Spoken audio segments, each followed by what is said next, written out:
आज मैं आपको वो तरीका बताने वाला हूँ जिससे आप अपने करियर को आसानी के साथ प्लान कर सकते हैं। How to plan our career, हम अपने करियर को कैसे प्लान करें। इस दुनिया में दो तरह के लोग होते हैं, एक वो जो पहले से अपने करियर को प्लान कर लेते हैं, पहले से ये डिसाइड कर लेते हैं, डिसीज़न ले लेते हैं कि मुझे क्या करना चाहिए, और एक वो जो कि कुछ भी प्लानिंग नहीं करते हैं, उनको मंजिल का पता ही नहीं होता है कि मुझे कहाँ पर जाना है, किधर जाना है, बस ऐसे ही चलते चले जाते हैं। तो जो पहले से अपने करियर की प्लानिंग कर लेते हैं वो अपनी मंजिल को पाने में कामयाब हो जाते हैं। नौजवान की ज़िंदगी में एक वक्त ऐसा भी आता है कि जब उसे फ़ैसला लेना पड़ता है कि अब मुझे कुछ काम करना चाहिए। कुछ नौजवान ऐसे होते हैं जो पहले से ही अपने आने वाले कल के लिए लोगों से राय मशवरा लेकर या सोच समझकर अपनी मंजिल तय कर लेते हैं और फिर तयशुदा रास्ते पर चलना शुरू कर देते हैं। इसको मंजिल की तलाश या कैरियर प्लानिंग कहा जाता है। जो नौजवान पहले से अपने फ्यूचर की प्लानिंग कर लेते हैं ज़्यादातर वो मंजिल को पाने में कामयाब हो जाते हैं, जबकि कुछ नौजवान अपने आगे के बारे में कुछ नहीं सोचते और अपनी मंजिल भी तय नहीं करते। फिर जब उनके काम करने का वक्त आता है तो उनकी परेशानी जो है वो देखने वाली होती है। अगर अल्लाह की रहमत शामिल हाल हो तो करियर प्लानिंग हमें बहुत सी परेशानियों से बचा सकती है। करियर प्लानिंग के लिए मैं ऐसी 9 बातें आपको बताऊंगा जो आपको करियर प्लान करने में बहुत मददगार साबित होंगी। नंबर 1, मंजिल या किसी भी डिपार्टमेंट को तय करना ये बहुत ज़रूरी है कि आपको ये मालूम होना ज़रूरी है कि आगे जाकर मुझे क्या करना है। यानी हमें ये पता होना चाहिए कि आगे मैं कौन से डिपार्टमेंट में जाऊंगा, मैं डॉक्टर बनूंगा, इंजीनियर बनूंगा, ये मुझे पहले से पता होना चाहिए, तभी हम अपनी मंजिल तक जा सकते हैं। मिसाल के तौर पर मुझे कंप्यूटर इंजीनियर बनना है या फिर डॉक्टर बनना है, ये पता होना बहुत ज़रूरी है। ये सोचना कि दुनिया में बहुत सारे काम धंधे हैं, मैं कुछ भी कर लूँगा, ये बहुत नुकसानदेह चीज़ है। वो किस तरह, इसको समझने के लिए मैं आपको एक स्टोरी सुनाता हूँ, बहुत ही ध्यान से आप सुनिएगा। एक आदमी 4 खरगोश लिए कहीं जा रहा था। एक जगह वो चारों खरगोश उसके हाथ से कहीं छूट गए और हर खरगोश अलग अलग डायरेक्शन यानी दिशा में समत में भागने लगा। अब वो आदमी पहले सीधी तरफ भागने वाले खरगोश को पकड़ने के लिए भागा, लेकिन बहुत जल्द ही थक गया और अपनी जगह वापस आ गया। फिर ये जो सोचकर उल्टी तरफ वाले खरगोश के पीछे भागा कि अब उसको पकड़ने की कोशिश करता हूँ, लेकिन वहाँ भी नाकामी हुई तो सामने की तरफ जाने वाले खरगोश की तरफ भागा मगर थक कर लौट आया। इसी तरह चौथे खरगोश के मामले में भी वो आदमी अपनी जगह खड़े हुए हाँप रहा था। यानी चौथे वाले के मामले में भी यही हुआ, यानी वो उसको पकड़ नहीं सका। यानी पहला, दूसरा, तीसरा, चौथा किसी को नहीं पकड़ सका क्योंकि वो चारों डायरेक्शन में भाग रहा था। अब एक समझदार शख्स, इंटेलिजेंट बंदा, एक अक्लमंद आदमी वहाँ से गुजर रहा था। उसने पूछा, आपने सारी बात उस शख्स उसने पूछा, भाई क्या मामला है, क्यों हाँप रहे हो, क्यों परेशान हो। तो उसने जो पुरानी सारी बात थी, खरगोश वाला वाक़या, सब कुछ उसको बता दिया। तो वो शख्स कहने लगा, अगर तुम अपनी सारी ताकत एक ही खरगोश को पकड़ने में लगाते तो उसे पकड़ने में कामयाब हो जाते, लेकिन तुमने अपनी थोड़ी थोड़ी ताकत चारों को पकड़ने में लगा दी और तुम्हारे हाथ एक भी खरगोश नहीं आया।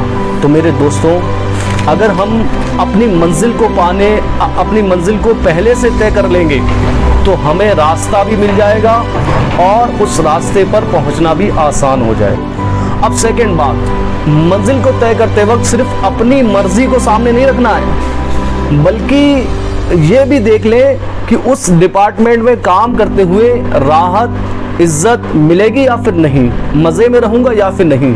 बल्कि ये भी देख लीजिए कि काम सही है, जायज़ है कि नहीं है। यानी कि आप ये भी देख लीजिए काम बिल्कुल दुरुस्त है या नहीं है। अब थर्ड बात, इस विभाग या डिपार्टमेंट में काम करने के लिए जिस योग्यता या एबिलिटी की ज़रूरत है वो मेरे अंदर मौजूद है या नहीं है। फिर इसमें महारत भी ज़रूरी है।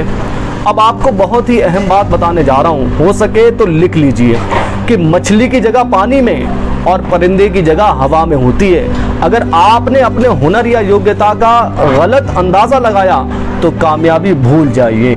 चौथी बात, कभी कभी इंसान में एक से ज़्यादा डिपार्टमेंट में काम करने की सलाहियत यानी हुनर होता है। मिसाल के तौर पर एक इंसान है, ये टीचिंग भी कर सकता है और किताबें भी लिख सकता है, या कारोबार यानी बिजनेस भी कर सकता है और नौकरी भी कर सकता है। तो ऐसे में हम कौन सा काम करें? ऐसे में क्या करें हम? तो ऐसे में आप अपने शौक को, अपने पैशन को तलाश करें कि इनमें से कौन सा काम है जिसे करते हुए वो थकावट, उकताहट का शिकार नहीं होता, जिसमें मज़ा आता चला जाता है, जिस काम को करने में वक्त का पता ही नहीं चलता। अब वो काम करें जिसे वो शौक से कर सकता है, जिस काम को करने से उसे मज़ा आता है वही काम करें। नंबर 5, जो मंजिल आपने अपने लिए पसंद की है, आप ये भी देख लीजिए कि हमारे यहाँ उस विभाग या उस डिपार्टमेंट में काम करने के अवसर या स्कोप है भी या नहीं है। मिसाल के तौर पर आपने सोचा कि मैं उर्दू से फ़ारसी ट्रांसलेशन करने के विभाग में काम करूँगा, तो हमारे देश में फ़ारसी जानने वाले कितने, फिर उसमें ऐसे कितने निकलेंगे जो उर्दू से फ़ारसी ट्रांसलेट करवाना चाहते हैं और वो भी आपसे करवाएंगे। नंबर 6, अगर आपके माँ बाप ने आपके बारे में पहले से कुछ सोच रखा है कि आपको डॉक्टर या इंजीनियर बनाएंगे, तो फिर गौर कर लें, अगर आपकी दिलचस्पी है, उनकी इच्छा, उनकी ख्वाहिश पूरी कर सकते हैं तो ज़रूर कीजिए। लेकिन उन्होंने डॉक्टर बनाने की ठानी हुई है और आपको डॉक्टरी की समझ नहीं पड़ती, बल्कि आपकी दिलचस्पी है कि मैं इंजीनियर बनूंगा या फिर मैं एडवोकेट बनूंगा या फिर मैं कुछ और बनूंगा, तो हिम्मत करके अदब से उनको मना लीजिए और उनकी दुआओं के साथ मंजिल तलाश कीजिए। नंबर 7, जिस डिपार्टमेंट में आपने काम करने के लिए सोचा है, उस विभाग या डिपार्टमेंट में काम करने वाले पुराने और समझदार लोगों से मशवरा करना ये बहुत ज़रूरी है।